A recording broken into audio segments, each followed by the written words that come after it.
بسم اللہ الرحمن الرحیم. السلام علیکم. آپ جانتے ہیں کہ میاں محمد شہباز شریف صاحب کو وزیر اعظم بنے ہوئے تقریباً 1 سال مکمل ہونے والا ہے. پچھلے سال اپریل میں وہ وزیر اعظم بنے تھے اور اب اگلے ماہ اپریل آئے گا تو 1 سال پورا ہو جائے گا. اس 1 سال میں پاکستان جو ہے وہ کن حالات و واقعات سے گزرا اور ان کی حکومت کی کیا کارکردگی رہی. تو یہ سارے معاملات جو ہیں یہ بڑے اہم ہیں اور آج بھی بہت سی اہم پولیٹیکل ڈیولپمنٹس ہوئی ہیں. تو آج ہمارے ساتھ موجود ہیں جناب میاں محمد شہباز شریف صاحب وزیر اعظم پاکستان. بہت بہت شکریہ. بہت شکریہ. سب سے پہلے تو آج کی ڈیولپمنٹس کے حوالے سے ایک سوال جو ہے وہ پہلے وہی پوچھنا ضروری ہے کہ عمران خان صاحب گرفتاری کے بعد مزید پاپولر نہیں ہو جائیں گے؟ وہ آج تک تو میر صاحب اپنی گرفتاری سے بچنے کی انہوں نے بھرپور کوشش کی ہے. یعنی یہ پاکستان کی تاریخ میں پہلا موقع ہے کہ وہ عدلیہ کو ڈیفائی کیا اور بیماری کا، بزرگی کا، لاچاری کا، نہ جانے کیا کیا انہوں نے سہارے ڈھونڈے اور عدلیہ کے خلاف کس طرح کی انتہائی مذموم گفتگو کی اور ہر جگہ ان کو ریلیف ملتا رہا. بس یہی ایک بات ہے جس سے کہ آپ ایک تقابلی جائزہ کر سکتے ہیں کہ جب ہم اپوزیشن میں تھے تو زیادہ واقعات میں بتانا نہیں چاہوں گا. رانا ثناء اللہ کو جو ایک جعلی کیس میں گرفتار کیا تھا، ایک واٹس ایپ کے ذریعے جج کو ہٹا دیا گیا. میاں نواز شریف اس دن جیل میں تھے، میں بھی ان کو ملنے گیا ہوا تھا کوٹ لکھپت جیل، اور مریم نواز شریف وہ بھی وہاں موجود تھیں، اپنے والد کو ملنے آئی تھیں. ان کو وہاں انہوں نے نیب نے عمران خان کی حکم پر گرفتار کرنے کی انہوں نے مجھے بتایا جی ہمیں حکم ہے کہ یہیں سے گرفتار. میں نے کہا ان کو گھر جانے نہ دے، گھر جا کے آپ ان کو گرفتار کریں، یہاں والد کو ملنے آئی ہیں. اور اسی طریقے سے کس طرح آصف زرداری صاحب کی بہن کو چاند رات گرفتار کیا گیا، کس طرح مال ٹاؤن میں جو میری بیٹیاں ہیں ان کے گھروں کو اس کا گھیراؤ کیا گیا، حالانکہ ان کا کسی کیس سے کوئی تعلق نہیں تھا. اور آج عمران خان تمام عدالتوں کو پایہ حقارت سے ڈیفائی کر رہے ہیں. یہ ہے وہ ایک بہت افسوسناک مقام جو 75 سال میں کوئی ہلکے پھلکے اس طرح کے واقعات ہوئے ہوں گے، لیکن کبھی عدالت عظمیٰ سے لے کے عدالت عالیہ اور لوور کورٹس تک اس طرح کسی شخص نے بڑی ڈھڑائی کے ساتھ اور تکبر کے ساتھ عدلیہ کو ڈیفائی نہیں کیا. اور میں سمجھتا ہوں یہ سوال جو آپ نے کیا ہے، اس کا یہ بھی آپ ایک سوال پوچھتے تو میں اس کا جواب دیتا کہ ہماری پارٹی کے زعماء جو گرفتار تھے، میاں نواز شریف کو لے لیں، مریم نواز کو لے لیں، جو اکاؤنٹیبلٹی کورٹ تھی، ڈیلی کیس چلتا تھا، ڈیلی کیس روز چلتا تھا، روزانہ، اور میاں نواز شریف پیش ہوتے تھے. حمزہ شہباز شریف 2 سال جیل میں رہے اور ان کو جب کرونا ہوا تو اس دن ان کو لے کے گئے جیل سے باہر اور ان کا کروا کر ایکس رے واپس لے آئے. یہ تو سارے آپ نے واقعات بتائیے، بالکل درست ہیں. خواجہ سعد رفیق کو دیکھیں، سلمان رفیق کو دیکھیں، حنیف عباسی کو دیکھیں، یہ شاہد عباسی کو دیکھیں. یہ سارے واقعات بالکل درست ہیں اور یہ مقدمات غلط تھے. نہیں، میں خود کہتا رہا ہوں یہ غلط تھے، لیکن جو آپ کے ساتھ عمران خان نے غلط کیا تو اب اس پر دفعہ 144 کی خلاف ورزی کے بھی مقدمے ہیں، 80 مقدمے ہونے والے ہیں. تو آپ بھی وہی کچھ کر رہے ہیں جو عمران خان نے آپ کے ساتھ کیا. میں آپ سے جو گزارش کر رہا ہوں کہ جب عمران خان نے اپنے حواریوں کے ساتھ مل کر ہمیں دیوار سے لگانے کی دن رات کوشش کی، ان کو کوئی اور کام نہیں تھا. اگر جتنا وہ وقت اپوزیشن کو چن چن کر جیلوں میں بھجوانے کے لیے دن رات کوشش کرتے تھے، اس کا ایک چوتھائی حصہ بھی اگر معاشیات کو دیتے, اکانومی کو دیتے, تو حالات اتنے برے نہ ہوتے. اس بات کو ہم ڈسکس کریں گے. میں کہنا یہ چاہتا ہوں کہ جب ہمارے جو پولیٹیکل لیڈرشپ, چاہے وہ پی ایم ایل این کی یا دوسری پارٹیز کی, وہ جنون بیمار ہوتے تھے, جنون کو تکالیف تھی, کوئی سنوائی نہیں تھی, کوئی سننے کو تیار نہیں تھا. جب یہ واٹس ایپ کے اوپر رانا ثناءاللہ کو اپنا جج کو بدلا گیا, کسی نے اس کا نوٹس لیا؟ میں اپنی بات نہیں کرتا, وہ مناسب نہیں ہے. خواجہ آصف کو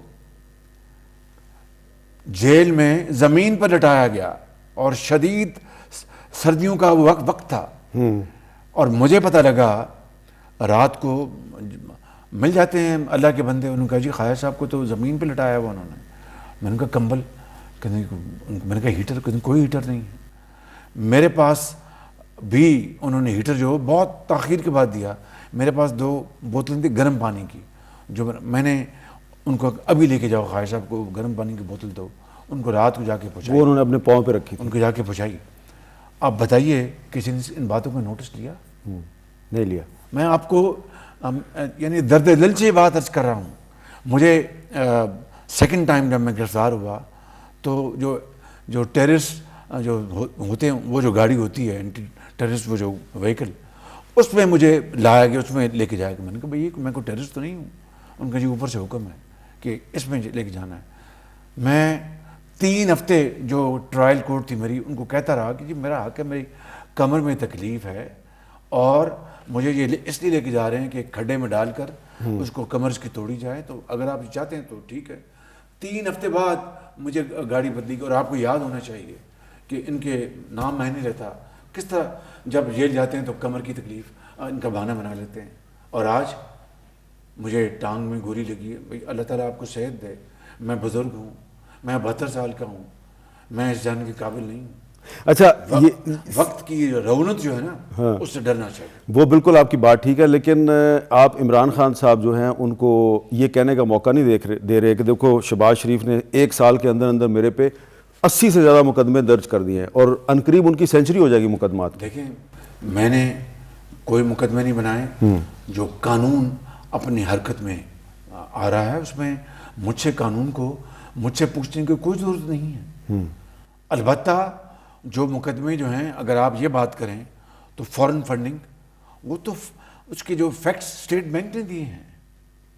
ووٹنگ کلب کا جو پیسہ تھا ملینز آف ڈالرز, وہ تو ان کی جو خیراتی جو ادارہ, اس کے لیے پیسہ جمع کیا گیا. کوئٹہ کے ایک تھانے میں مقدمہ درج ہو جاتا ہے, کوئٹہ پولیس جو ہے وہ گرفتاری کے لیے لاہور کی طرف چل پڑتی ہے. دیکھیے, اگر کوئی شہری جا کے کوئی اپنا درج کراتا ہے کوئی مقدمہ, تو وہ مجھ سے تو نہیں پوچھتا. ہاں, البتہ عمران خان کے دور میں کوئی چڑی پر نہیں مار سکتی تھی اس کی اجازت سے. عمران خان کی گرفتاری سے پولیٹیکل انسٹیبلٹی میں اضافہ نہیں ہوگا؟ دیکھیے, بات یہ ہے کہ عدالتوں کا مطلوب ہے. عدالتوں نے وارنٹ آف اریسٹ نکالے ہیں, وہ میں نے نہیں نکالے, میری ایڈمنسٹریشن نہیں نکالے, عدالتوں نے دیے ہیں آرڈرز. اچھا, اب اگر عدالتوں کی جو احکامات ہے اس کے اوپر انتظامیہ عمل نہیں کرے گی تو پھر کیا ہوگا؟ ٹھیک ہے. میں سمجھتا ہوں کہ یہ آپ مجھے بتائیں, جب آپ کو گولیاں لگی تھیں, اللہ تعالیٰ نے آپ کو زندگی دی, آپ مجھے بتائیں جب وہ ایک اور صحافی ہیں ان کو بھی گولیاں لگی تھیں, جو پیمرا کے جو ابصار عالم ان کو گولیاں لگی. جب مدی اللہ جان کو جب اپنا اغوا کیا گیا, اسی طریقے سے آپ دیکھیں میر شکیل الرحمان کو کس طرح ایک ناجائز کیس میں 8-9 مہینے جیل میں رکھا گیا, کوئی سنوائی ہوئی؟ آج تو 1 سیکنڈ میں عمران خان کو ریلیف ملتا ہے اور سو موٹو کیس کر لیے جاتے ہیں. آپ کو کسی کو شرمائی, وہ کہاں انصاف؟ مجھے بتائیں. وہ گولیاں ہماری حکومت کے زمانے میں آپ کو نہیں لگی تھی؟ نہیں, نواز شریف صاحب پرائم منسٹر تھے. لیکن میں پوچھ رہا ہوں, ابصار عالم صاحب کو لگی تھی تو عمران خان پرائم مدی اللہ جان جو اغوا ہوئے, جو دوسروں کو ایک اور وہ ہیں جن کو اغوا کیا گیا, اسد طور کو, ان کو انصاف کہاں ملا؟ اچھا, یہ بتائیں سر کہ یہ جو ساری صورتحال چل رہی ہے اس میں لگ یہ رہا ہے, لیکن آپ کی وہاں پر تیمارداری کے لیے میاں صاحب کراچی آئے تھے ہاں آئے تھے بطور وزیر اعظم. جی. مجھے آپ سے پوچھنا یہ ہے کہ یہ جو ساری صورتحال ہے اس میں عام لوگوں کا یہ خیال ہے کہ آپ کی حکومت جو ہے وہ سپریم کورٹ کا جو آرڈر ہے کہ پنجاب اور خیبر پختونخوا میں انتخابات کروائے جائیں 90 دن کے اندر، آپ اس میں عمل درآمد نہیں کرنا چاہتے. دیکھیے یہ اپنا یہ میر صاحب مجھے آپ کا بڑا احترام ہے لیکن یہ حقائق کے مطابق یہ بات نہیں ہے. یعنی کون سی پارٹی اور کون سی پولیٹیکل پارٹی کی لیڈرشپ جو الیکشن سے اپنا کترائے گی؟ وہ تو پھر اپنا بوریا بستر گول کر لے. بصد احترام میں آپ کو یاد دلانا چاہتا ہوں کہ آپ کی پارٹی کی چیف آرگنائزر مریم نواز شریف صاحبہ کا یہ کہنا ہے کہ پہلے احتساب ہوگا پھر انتخاب ہوگا. تو اس کا مطلب تو وہ ایک ویو ہوگا. دیکھیں بات سن لیں، ایک ویو ہوگا لیکن پارٹی کا پریزیڈنٹ تو میں ہوں جی، اور میاں نواز شریف ہمارے قائد ہیں. میں نے کھل کے ان کے ساتھ مشاورت کے ساتھ اور پارٹی کی مشاورت کے ساتھ اسی دن ہم نے اعلان کیا کہ ٹائم بہت تھوڑا ہے، فوراً کاغذات آپ جمع کروائیں. آپ کو 90 دن میں الیکشن پہ کوئی اعتراض نہیں؟ میری گزارش سن لیں.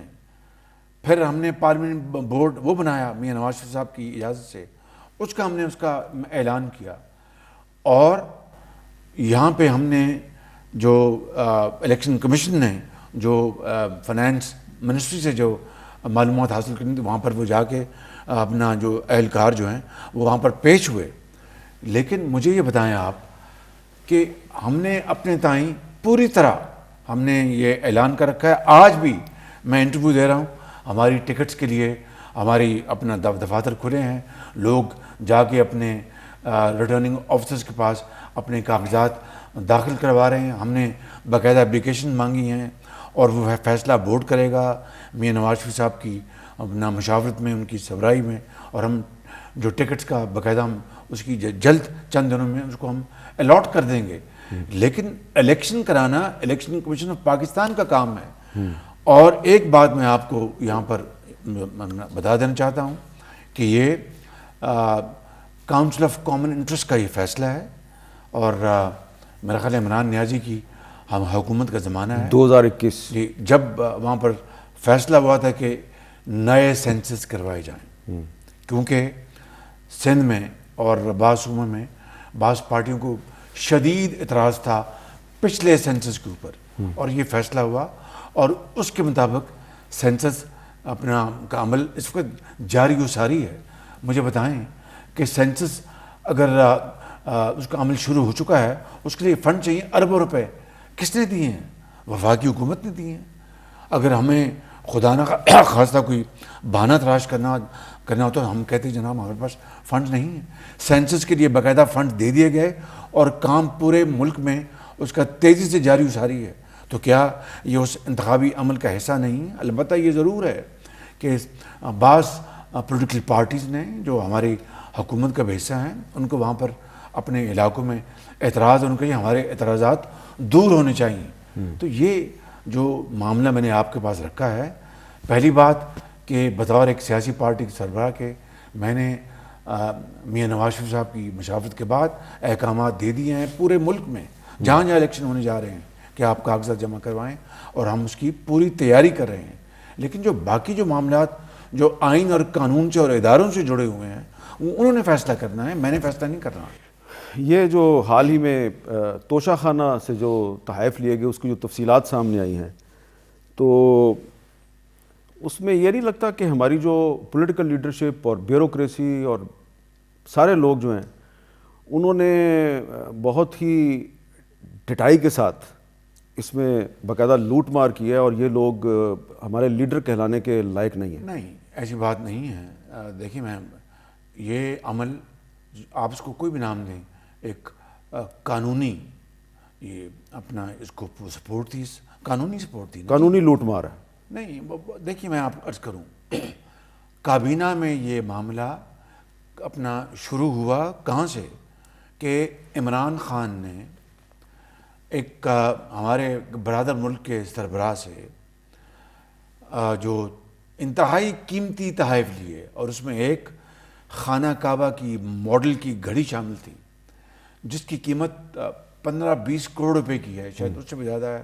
وہ ریکارڈ کیسا ہے مجھے اس کو علم نہیں ہے. تو انہوں نے وہ گھڑی بیچ دی, تحفہ حاصل کر کے غیر ملکی سربراہان سے آپ توشہ خانہ میں جمع کراتے ہیں, قانون یہ کہتا ہے, اور جو اس کی قیمت ہے, اس کا جو لیگل پروسیس مکمل ہونے کے بعد آپ وہ قیمت ادا کر دیں تو قانونی طور پر آپ وہ تحفہ اپنے پاس رکھ سکتے ہیں. یہ قانون تھا. ابھی جو ہماری حالیہ جو میٹنگ ہوئی ہے کابینہ کی, اس میں ہم نے اب قانون بدلا ہے. اس سے پہلے یہ قانون تھا.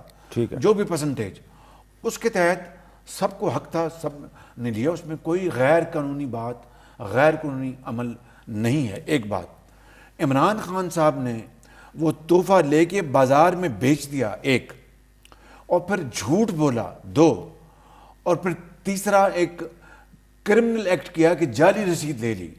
جعلی رسید اس طرح کہ یہاں پر اسلام آباد میں کوئی غیر معروف کوئی دکان تھی, وہاں سے 5 کروڑ روپے کی رسید لی, وہ ہاتھ سے لکھی ہوئی, وہ جعلی تھی. اصل میں وہ گھڑی انہوں نے دبئی میں بیچی, اور یعنی ایک بیچنے کا عمل غلط, اور اس اوپر انہوں نے جعل سازی کی. یہ ہے عمران خان کا جرم. باقی جو اب انہوں نے تحفے لیے, اگر انہوں نے نہ بیچے ہوتے تو وہ جرم نہیں تھا, کیونکہ آپ جو مروجہ قانون تھا اس کے مطابق آپ وہ توشہ خانہ کی لگائی ہوئی جو قیمت وہ ادا کرتے, آپ اس کے مالک بن سکتے تھے.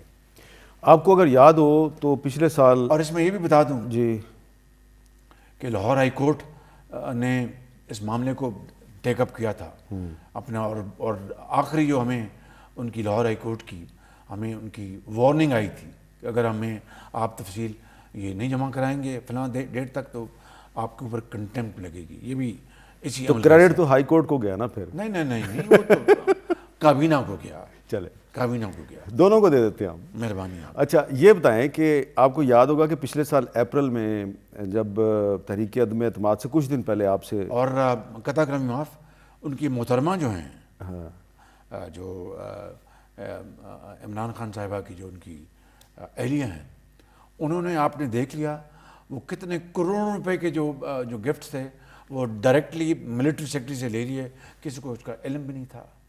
چلیں یہ باقی بھی بہت سے, یہ ہے ڈاکہ زنی. جی, بہت سے یہ ہے ڈاکہ زنی. اور بھی کچھ وزرائے اعظم ہیں, ان کی محترمہ صاحبان جو ہیں انہوں نے بھی لیا. لیکن وہ تو جو میں نے, یہ تو میں ریکارڈ کی بات کروں, ان کی عمران خان کی اہلیہ نے وہ ڈائریکٹ تحفے. اچھا, اب یہ بڑا امپورٹنٹ سوال ہے, جو لوگ عام آدمی جو ہے اس کو کوئی دلچسپی نہیں ہے کہ یہ پاکستان کی سیاست میں جو بھی چل رہا ہے, ان کو دلچسپی اس بات سے ہے کہ جب آپ پچھلے سال جب وزیر اعظم بننے والے تھے تو میں نے آپ سے یہ پوچھا تھا کہ کیا آپ تیار ہیں, آپ کو پتہ ہے کہ عمران خان نے IMF کے ساتھ معاہدے کیے ہوئے ہیں اور پاکستان کی اکانومی کے بڑے حالات خراب ہیں, اور اگر آپ وزیر اعظم بن جائیں گے تو آپ کو بہت سخت فیصلے کرنے پڑیں گے. تو آپ نے کہا تھا جی بالکل, جی کہ مجھے علم ہے حالات. لیکن پچھلے ایک سال میں ایسا لگ رہا ہے کہ آپ کے پاس کوئی روڈ میپ نہیں ہے. 11 ماہ میں جو حالات سامنے آئے, میں آپ نے بڑا ایک جائز اور امپورٹنٹ سوال کیا ہے. دیکھیے کہ ہمیں علم تھا کہ اس وقت حالات خراب ہو چکے تھے, اور ایک آئینی طریقے سے حکومت کو بدل کر آئینی طریقے سے نئی حکومت مارز وجود میں آئی, اور مجھے وزیر اعظم تمام اتحادیوں نے اپنی مہربانی سے منتخب کیا, میرے لیڈر نواز شریف نے کیا. مجھے اور ہمارے ساتھیوں کو یہ تو علم تھا کہ حالات بہت خراب ہو چکے ہیں اور پاکستان دیوالیہ ہو چکا ہے تقریباً, لیکن مجھے یہ علم نہیں تھا کہ عمران خان نے جو شرائط IMF سے طے کی ہیں, نہ صرف ان سے وہ پوری طرح اس سے بیک آؤٹ کر چکا ہے, بلکہ پاکستان کا جو اعتماد جو ہے اس کو بہت بری طرح سے ذوف پہنچا ہے اور ٹھیس پہنچی ہے. اور یہی وجہ تھی, اور یہی وجہ ہے کہ آج IMF ہم سے ان کی وہی شرائط نہ صرف منوا رہا ہے بلکہ ہمیں پابند کر رہا ہے کہ آپ ان شرائط کے اوپر آپ منون ان کے اوپر عمل کریں گے. اور یقیناً وہ شرائط جو ہیں اس سے آپ عام آدمی کے اوپر بوجھ پڑا, مزید بوجھ پڑے گا, اس کا مجھے پوری طرح احساس ہے. کروڑوں پاکستانی جو عظیم پاکستانی ہیں وہ دن رات وہ خون پسینہ وہ بہاتے ہیں، لیکن 2 وقت کی روٹی پوری کرنے سے قاصر ہیں، دوائی لانے سے قاصر ہیں، تعلیم بچوں کو دلوانے سے قاصر. ان کے اوپر یہ بوجھ پڑے گا. تو ہمیں اس بات کا نہ صرف جب یہ احساس ہوا تو بہت شدید ہمیں اس کی نہ صرف اس کا احساس تھا، اس کی تکلیف تھی کہ کس طریقے سے ہم عام آدمی کو ہم کوئی فائدہ پہنچا سکیں. ہم نے بے نظیر انکم سپورٹ پروگرام کے ذریعے ہم نے آپ نے دیکھا تھا کہ جب پہلی بار جب ہم نے پاس آن کیا تو ہم نے ان کو ریلیف دیا. وہ کروڑوں لوگ شامل ہیں، لیکن امپورٹڈ مہنگائی جو ہے اس میں وہاں پہ آپ کو دیکھیں یوکرین میں جنگ شروع ہو گئی. آپ کی فرٹیلائزر، آپ کا تیل، ہر چیز دنیا کی جو پاکستان کو امپورٹ کرنی پڑتی ہے وہ اس کی دنیا میں اس کی قلت ہو گئی. لیکن پرائم منسٹر صاحب آسمان سے آپ نے ساری شرائط مان لی آئی ایم ایف کی، پھر ابھی وہ کیوں نہیں معاہدہ کر رہے؟ پھر سیلاب اس نے تباہی مچائی پاکستان میں، اس کو آپ اچھی طرح جانتے ہیں. آپ تو سیلاب زدہ علاقوں میں دن رات جاتے رہے، مجھے لوگ بتاتے تھے.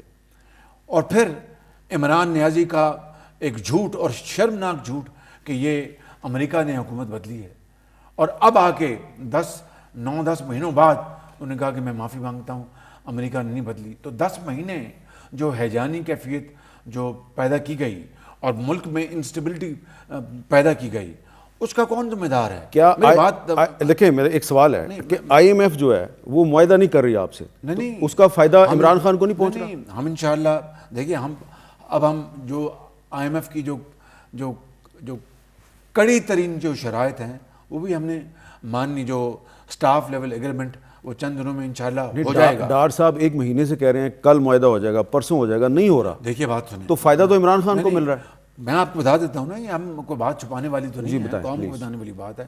عمران خان منفی سیاست، مجھے بتائیں، جس نے ملک کو اپنا دیوالیہ اپنا کرا دیا پاکستان کو، یعنی پاکستان ڈیفالٹ کر چکا تھا آلموسٹ، میں بتا رہا ہوں آپ کو، جس نے پاکستان کے جو ان کی جو ایک اعتماد تھا اس کو ختم کر دیا آئی ایم ایف کی نظروں میں اور دنیا کی تمام اپنا جو انسٹیٹیوشن ان کی نظروں میں، جس نے پاکستان کے جو انتہائی مربی اور دوست ملک ہیں، برادر ملک ہیں، ان کے ساتھ جو تعلقات کو تباہ کر دیا. اور چین جیسا ملک، میں آپ کو آج بلا خوف تردید کہہ سکتا ہوں کہ چین جیسے ملک کے بارے میں نہ صرف عمران خان، اس کی حکومت، اس زمانے میں جو باتیں ہوتی تھیں، چین کو ایک بات پہنچی کہ عمران خان، ان کی حکومت یہ کہتی جناب یہ سی پیک جو ہے معاہدے، اس میں کرپشن ہوئی ہے، اس کا آڈٹ کیا جائے، فلاں کیا جائے. اور میں آپ کو یہاں پر وہ باتیں نہیں بتا سکتا جو چین کے بارے میں جو کی گئی. تو کیا آپ اس کے نتیجے میں وہ ممالک ہم سے محبت اور نرمی اختیار کرتے؟ اس کے باوجود بھی ان ممالک نے کہا کہ نہیں، یہ پاکستان کے عوام جو ہیں وہ اس کو ان کو ضرورت ہے ہماری اپنے سپورٹ کی. انہوں نے آج بھی وہ سپورٹ کر رہے ہیں. چائنا، یقین کر لیں کہ ان تمام تر مشکلات کے باوجود چین نے ابھی پاکستان کو اپنا تقریباً $1.5 ارب دیا ہے ابھی چند دنوں میں. تو چین کو یہ بھی تو پتا ہوگا نا کہ عمران خان کو یہ باتیں کون بتاتا تھا کہ چائنیز پروجیکٹ میں کرپشن ہوئی ہے؟ نہیں، یہ عمران خان کی اپنے اختراع تھی. ان کے وزیر پبلکلی بیان دیتے تھے اس زمانے میں، آپ جانتے ہیں. مجھے تو کوئی اور صاحب ہی تھے جو کہتے تھے کہ چائنیز پروجیکٹ میں شہباز شریف نے 45% کرپشن کی ہوئی ہے. تو پھر وہ لے آتے ہیں نا. پھر آج دیکھیں باجوہ صاحب، آج مجھے 11 مہینے، باجوہ صاحب جی 4 سال میں نے اپوزیشن کاٹی، 4 سال اپوزیشن کاٹی. تو پھر وہ اگر یہ بات تھی تو پھر ثابت ہو جاتی ہے نا. بالکل صحیح بات. معاف کیجئے، اب اس کی مثال میں آپ کو بتا دیتا ہوں. میں خود نمائی کی یہاں پر بات نہیں کرنا چاہتا، اسے وقت ضائع ہوگا، لیکن ایک ٹیلی ویژن چینل ARY، اور اس نے ایک دن کہا جب ہم اپوزیشن میں تھے کہ $17 ملین جو ہیں وہ چینی کمپنی جو ہے اس کو شہباز شریف کو اپنا ڈیلیور ہو گئے، اور وہ رات دن وہ چلتا رہا، رات دن. میں نے کہا کہ ثبوت لے آئیں، اور پٹ اپ اور شٹ اپ، یہ میں نے کہا تھا. وہ آج تک وہ کہاں گے معاملہ. بالکل صحیح. اور پھر جو اسی طریقے سے جو لندن میں میرے خلاف جو میرے بیٹے کے خلاف جو وہاں پر پرندہ بھیجا گیا جو FIA کا، تو وہ جو تھا ان کا نیشنل جو کرائم ایجنسی NCA، انہوں نے کیا رپورٹ دی تھی. پھر جو آپ کے وہ جو دوست تھے شہزاد اکبر، جنہوں نے معافی چاہتا ہوں لیکن آپ نے مجھے کیکا لگانے میں مجبور کر دیا. شہزاد اکبر صاحب نے تو شمیر شکیل الرحمان صاحب کو اندر کروایا تھا. میں نے بالکل لائٹر وین بات کی, آپ مائنڈ کیجیے, میں معذرت چاہتا ہوں, میں نے دیکھا تاکہ یہ ایک ثقیل جو موضوع ہے اس میں ذرا تھوڑی سی کمی آئے. تو انہوں نے جناب اس میں عمران خان کے ساتھ مل کر وہاں پر ڈیلی میل میں سٹوری لکھوائی, جس کی اگلے دن 2019 میں برطانیہ کے ادارے نے اس کی تردید کر دی اور پھر ڈیلی میل نے معافی مانگی. تو کہنا چاہتا ہوں کہ یہ وہ ہیں حالات واقعات جس نے پاکستان کو مجموعی طور پر حالات کے اس ادارے پہ کھڑا کیا. لیکن آج میں یہ کہہ سکتا ہوں کہ انشاءاللہ چند دنوں میں یہ ہمارا جو سٹاف لیول کا پروگرام, مجھے امید ہے IMF کے ساتھ ہو جائے گا. پھر انشاءاللہ ان کے بورڈ میں بھی اللہ نے چاہا تو, اور اس میں بتا دوں آپ کو, اس میں یہ ایک اجتماعی کاوش ہو رہی ہے. یہ خالی فائنانس منسٹر یا میں یا ہماری حکومت کے جو زعما ہیں وہ پوری کوشش جو کر رہے ہیں, اس کے علاوہ جو دوسرے ادارے کے جو سربراہان ہیں وہ بھرپور اس میں مدد کر رہے ہیں ہماری. ٹھیک ہے, بھرپور ان کی کنٹریبیوشن. ایک میں وقفہ لے لوں آپ کی اجازت سے, ایک وقفہ لیتے ہیں, وقفے کے بعد دوبارہ ملتے ہیں. کیپٹل ٹاک میں دوبارہ خوش آمدید. آج ہمارے ساتھ موجود ہیں وزیر اعظم پاکستان جناب میاں محمد شہباز شریف صاحب. وزیر اعظم صاحب, آپ نے تھوڑی دیر پہلے خود ہی کہا کہ آپ پارٹی کے صدر ہیں, لیکن ایک کچھ میڈیا کے حلقوں میں ایک تاثر ہے کہ جب سے مریم نواز شریف صاحبہ دوبارہ ری ایکٹیو ہوئی ہیں تو پارٹی کے اندر کچھ اختلافات ہیں اور کوئی ان کو رزسٹ کرنے کی کوشش کر رہا ہے, کسی کو وہ رزسٹ کرنے کی کوشش کر رہی ہیں. قطعاً ایسی بات نہیں ہے. مریم نواز بیٹی نے یہ مقام اپنا خود ارن کیا ہے, اپنی محنت سے, اپنی دلیری سے. اور جب ہر طرف اندھیرے تھے وہ کس طرح اپنے والد کے ساتھ, والد جب جیل میں تھے ان کے لیے, پارٹی کے لیے انہوں نے آواز اٹھائی اور بڑی میں سمجھتا ہوں کہ دلیری کے ساتھ, اور یعنی ایک جس طرح ایک نڈر انسان ہوتا ہے اس طریقے سے انہوں نے بات اٹھائی. اور یہ میں سمجھتا ہوں کہ she has earn this through Hare own hard efforts. اور یہ پارٹی کا فیصلہ ہے. میں نے بطور صدر میاں نواز شریف کے ساتھ مشاورت کے ساتھ اور ہم نے پھر سوچ سمجھ کے فیصلہ کیا. اب دیکھیں اب ان کے اپنا آئی ہیں, کنونشنز ہو رہے ہیں, اس میں جان پڑی ہے, وہاں پر لوگ آتے ہیں, اس میں الحمدللہ ایک توانائی آ رہی ہے. ہر جگہ اپنا لوگ, نوجوان آ رہے ہیں, خواتین آ رہی ہیں, اور ایک بیانیہ بن رہا ہے. تو آئی تھنک اس میں قطعاً ایسی کوئی بات نہیں. وہ جو بہت سے لوگوں کو توقع ہے کہ یہ مسلم لیگ نون میں سے شین نکلے گی, تو یہ توقع پوری ہونے کا کوئی خدشہ؟ شہباز شریف, میں بیٹھا ہوں, نون سے مریم نواز شریف اور نواز شریف ہے.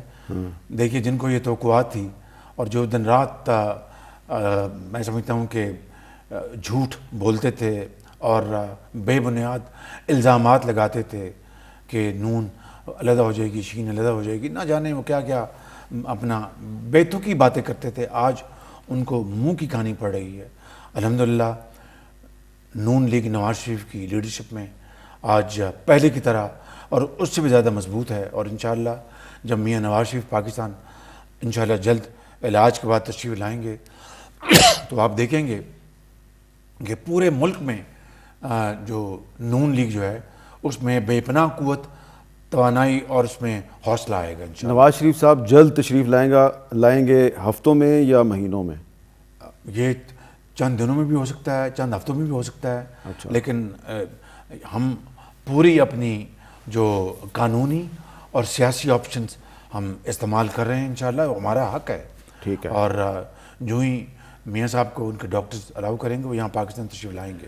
اب ایک سوال ایسا ہے جو شاید آپ کے لیے مشکل ہو, لیکن آپ مشکل سوالوں کے جواب دے ہی دیتے ہیں. دے ہی دیتے ہیں, میں دیتا ہوں. You are capable of responding all the difficult question. مجھے امتحان میں ڈالے, باقی خیر ہے. ویسے اللہ خیر ہی کرے. یہ آپ کے دور میں ایک اہم واقعہ ہوا, نومبر 2022 آپ نے نئے آرمی چیف کا تقرر کیا.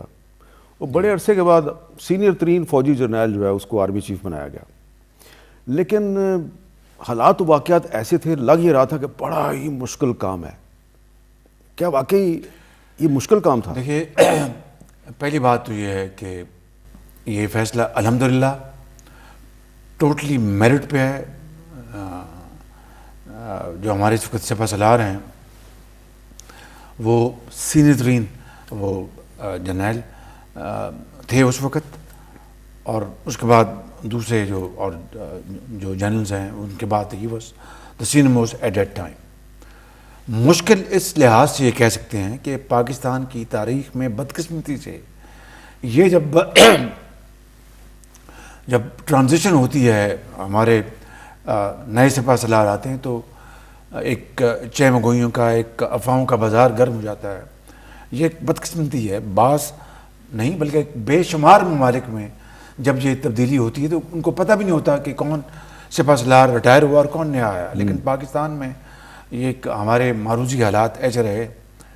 میں جنرل عاصم منیر کو پہلی مرتبہ میں ملا جب وزیر اعظم نواز شریف ایک میٹنگ دے رہے تھے. میں بطور وزیر اعلیٰ اس میٹنگ میں شریک ہوا, اور جنرل راحیل شریف اس کو سپہ سالار تھے.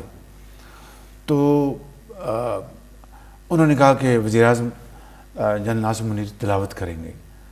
تو ہم سب نے ان کی طرف دیکھا, میں ان کو جانتا نہیں تھا. تو یہ شاید اس کو ڈی جی ایم آئی تھے میرا خیال ہے. بڑے خوش الحانی سے انہوں نے تلاوت کی قرآن پاک کی. تو پھر انہوں نے کہا کہ یہ حافظ قرآن ہیں. یہ جن راحیل نے ہمیں بتایا. وہ ہماری پہلی میری ان سے ایک میٹنگ میں ملاقات ہوئی, اور میں ان سے یعنی اس طرح نہ پہلے کبھی ملا نہ اس کے بعد کبھی ان سے ملاقات ہوئی. تو یہ ہے میرا ان سے ذاتی تعلق کا معاملہ. یہ میں نے سوال اس لیے پوچھا کہ میں بتا رہا ہوں. جی, تو جب یہ معاملہ آیا تو اس کے اوپر بہت ہمیں قانونی پہلو بھی دیکھنے پڑے, اس لیے کہ دیکھیے کہ آپ کو یاد ہے کہ میرا بندہ اور تیرا بندہ کتنے یعنی افسوسناک بات ہے کہ ایک ہم فیصلہ کرنے جا رہے ہیں ملک کے بہترین مفاد میں, اپنی جو ہماری اجتماعی بصیرت ہے, سمجھ بوجھ ہے, اور یہاں پر چل پڑا میرا بندہ اور تیرا بندہ اور کیا یہ درست ہے کہ جو جی ایچ کیو سے پہلی جو فہرست آئی تھی اس میں ان کا نام نہیں تھا؟ نہیں, ایسی بات نہیں ہے, ایسی بات نہیں. میں نے یہ ضرور ہے کہ میں نے جی ایچ کیو کو کہا تھا کہ آپ فہرست آپ بھجوائیں, تو انہوں نے کہا تھا کہ ہم آپ کو مناسب وقت پہ بھجوا دیں گے. تو وہ اس کا مجھے کچھ انتظار کرنا پڑا, لیکن بہرحال وہ فہرست آئی تھی اور اس میں ان کا نام سینیورٹی کے لحاظ سے ان کا نام پہلا تھا. اس میں کوئی دو رائے نہیں ہے بالکل. لیکن ہمیں کچھ قانونی پیش بندی کرنی پڑی, اس لیے کہ جب میرا بندہ اور تیرا بندہ کا نعرہ شروع ہو گیا اور طرح طرح کی افواہیں, اور ٹیلی ویژن پر بعض بڑے بڑے, معاف کیجیے گا, بعض بڑے بڑے جو پرانے صحافی ہیں انہوں نے ٹویٹ شروع کر دیے کہ جی جنرل عاصم منیر کا تو یہ بنتا ہی نہیں ہے, یہ کوالیفائی نہیں کرتے. کتنے افسوس کی بات ہے, قانون موجود ہے آج بھی. ہم نے کسی نئے قانون کا سہارا نہیں لیا, جو قانون ہے اسی کا سہارا لیا, اور اسی کا سہارا لیتے ہوئے میں کابینہ میں گیا. کابینہ نے اس سمری کو اپروو کیا, کوئی نیا قانون نہیں بنایا, کوئی کچھ نہیں کیا ہم نے. اور یہ اس طرح کی باتیں اس زمانے میں چلائی گئیں, اور یعنی من پسند لوگوں کے نام آنے شروع ہو گئے, اور پتہ نہیں کیا کیا مارشل لا کے خطرے کی افواہیں بھی گردش کر رہی تھیں. جی بالکل. مجھے ایک رات اٹ واز میرا, ممکن ہے میں غلط ہوں, I thought it is probably touch and go. ایک رات ایسی آئی, مجھے وہ رات یاد ہے. آپ کو یاد ہے؟ اور آپ بالکل صحیح کہہ رہے ہیں, جی. اس لیے کہ براہ راست مجھے بھی کہا گیا تھا اچھا کہ مارشل لا بھی لگ سکتا ہے. بہرحال تو وہ رات تھی, میں بیمار بھی تھا ان دنوں میں, مجھے کووڈ, اور یہ بھی دیکھیے مجھے کووڈ ہوا تیسری مرتبہ, اور یہ الزام تراشی شروع ہو گئی کہ اس نے کووڈ کا بہانہ بنا کر یہ اندر کمرے میں چلا گیا تاکہ یہ جو پریشر جو آ رہا ہے اس سے بچا جا سکے. لیکن میں نے اپنی تائیں میں نے فیصلہ کیا تھا اپنے, اور میں بہت شکر گزار ہوں اپنی اتحادی پارٹیوں کا جن کی پوری طرح مجھے سپورٹ تھی. انہوں نے کہا کہ وزیر اعظم یہ اختیار آپ کا. میں نے کہا میں کولیشن گورنمنٹ کا پرائم منسٹر ہوں, گو کہ میرا اختیار ہے, قانونی آئین یہی کہتا ہے, لیکن میں آپ کے ساتھ مشاورت کروں گا. میں نے ان کے ساتھ مشاورت کی, اور مشاورت کے نتیجے میں ہم نے یہ فیصلہ کیا, اور میں اس کی کوئی بھی قیمت ادا کرنے کے لیے تیار تھا. بالکل میں آپ کو ایمانداری سے بتا رہا ہوں کہ ایک ان کا جب میں نے منگوایا تو ان کا ہی واز جو اپنا chairman joint chief of staff لگے ہیں صاحب ان کا بھی بہت شاندار ریکارڈ ہے. ان کا بھی ہی از اے پروفیشنل سولجر, جس طرح general Asim Munir professional soldier ہیں, اسکویکی کلین ہیں بالکل, فائنینشلی ہر لحاظ سے ان کی رپورٹس A1 ہیں. اسی طرح ان کی بھی بڑی اچھی رپورٹ تھی. تو ہم نے جو سب سے جو سینئر موسٹ تھے ان کو سپاہ سالار ان کو اپوائنٹ کیا, ان کو ہم نے chairman joint chief of staff لگایا. لیکن یہ بات بالکل میں بتا رہا ہوں کہ بعض کٹھن مرحلے آئے, لیکن اللہ کا شکر ہے کہ آج پاکستان اس کرائسس سے نکل گیا اور ہم رواں دواں ہیں انشاءاللہ ترقی اور خوشحالی کی. ایک بریک مجھے اور لینی ہے جی, بریک کے بعد دوبارہ ملتے ہیں. پروگرام میں دوبارہ خوش آمدید. سوال تو میرے پاس بہت زیادہ ہیں لیکن ٹائم بہت کم ہے. آپ نے ایک اور بھی بڑا اچھا ڈیسیژن لیا, آپ نے آفتاب سلطان صاحب کو چیئرمین نیب بنایا. وہ زیادہ عرصہ چلے نہیں, کوئی وجہ بتائیں گے آپ؟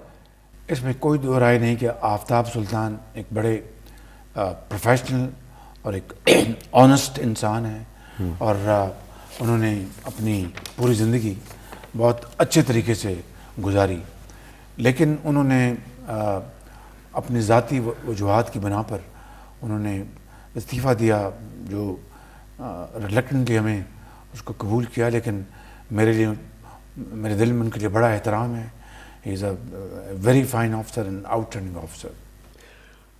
ہمارے ایک کولیگ تھے ارشد شریف صاحب, ان کو کینیا میں شہید کر دیا گیا. ان کے قتل کی انکوائری کے لیے ایک ٹیم بھی گئی پاکستان سے, اس نے ایک رپورٹ بھی دی, لیکن معاملہ جو ہے وہ کہیں نہ کہیں الجھا ہوا ہے. اس میں کوئی پیش رفت ہوئی ہے, کوئی بتائیں گے آپ ہمیں؟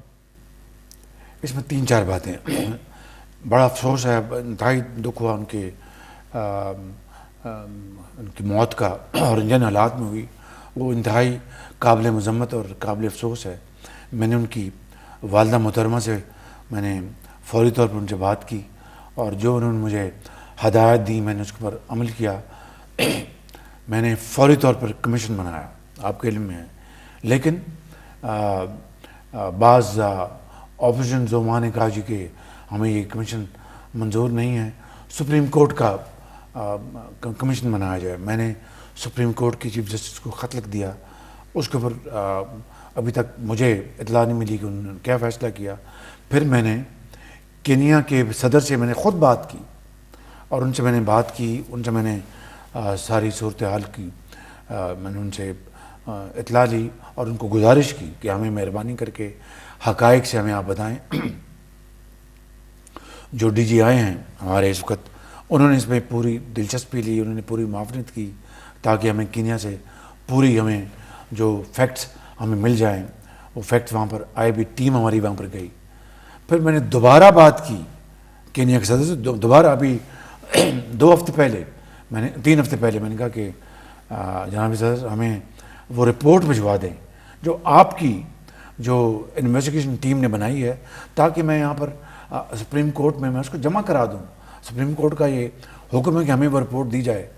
انہوں نے کہا کہ میں آپ کو یہ رپورٹ دے دوں گا. میں نے کہا ہماری ٹیم آ جاتی ہے دوبارہ, اور آ کے آپ سے آپ کی جو آپ ہدایت دے دیں, آپ کی جو انویسٹیگیٹرز ان سے میٹنگ کر لیں گے, اور مزید اس میں کوئی مدد مل سکتی تو کہ میں اس کے لیے تیار ہوں.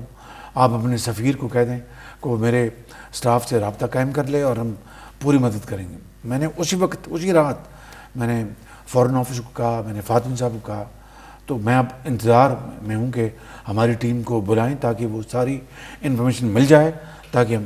لیکن میں آپ کو یہ یقین دلانا چاہتا ہوں کہ یہ بڑا ایک صفاقانہ قتل ہوا ہے ان کا, اور ان کے بچے, ان کی مرحوم, ان کی والدہ, کتنی ان کو تکلیف پہنچی ہے. تو میں اور آپ اندازہ نہیں کر سکتے. ہم ان کے افسوس میں تو شریک ہیں, لیکن ان کے دلوں کی کیا حالت ہے وہ میں اور آپ اندازہ نہیں کر سکتے. میں آپ کو یہ یقین دلاتا ہوں کہ ہم اس کے لیے پوری ہماری کوشش جاری ہے, اور ہم اس وقت تک چین سے نہیں بیٹھیں گے جب تک کہ ان کو انصاف نہیں ملتا. ایک سوال میں آپ سے اس لیے پوچھنا چاہ رہا ہوں کہ میں نے یہ دعویٰ ایک جگہ پہ کیا تو کچھ لوگوں نے کہا کہ نہیں آپ کا دعویٰ درست نہیں ہے, تو میں اس لیے آپ پوچھ رہا ہوں. میں نے کہیں پہ یہ ایک دعویٰ کیا تھا اپنی انفارمیشن کی بنیاد پہ کہ جولائی 2018 کے الیکشن سے کچھ ہفتے پہلے آپ کو جنرل باجوہ نے، جنرل فیض نے اور جنرل نوید مختار نے پرائم منسٹرشپ کی آفر کی تھی، کو ڈیل کرنے کی کوشش کی تھی، لیکن آپ کی ڈیل جو ہے وہ نہیں ہو سکی، آپ نے انکار کر دیا۔ 2018 سے الیکشن کی پہلے کی بات ہے جی، یہ بات درست ہے؟ یہ آپ کی بات، میری میٹنگ ہوئی تھی جنرل باجوہ سے، اور جنرل نوید مختار اس میں موجود تھے، اور جنرل فیض بھی غالب موجود تھے، میری میٹنگ ہوئی تھی۔ تو وہ آپ سے کیا ڈیل کرنا چاہ رہے تھے؟ ڈیل نہیں، اب میرا خیال جو آپ نے فرمایا وہ بالکل ٹھیک ہے۔ میں نے اینڈ میں یہ کہا تھا، اینڈ میں جملہ میں دہرا دیتا ہوں، جنرل باجوہ حیات ہیں، جنرل نوید مختار حیات ہیں، اور اگر آپ نے یہ بات نہ کی ہوتی تو میں یہ بات کبھی نہ کرتا۔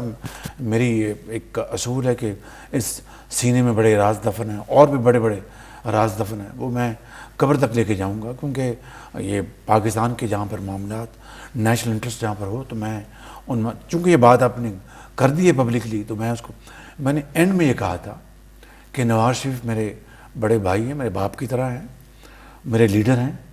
میں کبھی کوئی ایسی بات، سیاست میں، جمہوریت میں اختلاف رائے ہونا یہ اس کا حسن ہے، تو میں جب کبھی اپنا پوائنٹ آف ویو تو میں ان کو دیتا ہوں بند کمرے میں، یا زیادہ سے زیادہ چھوٹی 2-4-7 لوگوں کی میٹنگ میں۔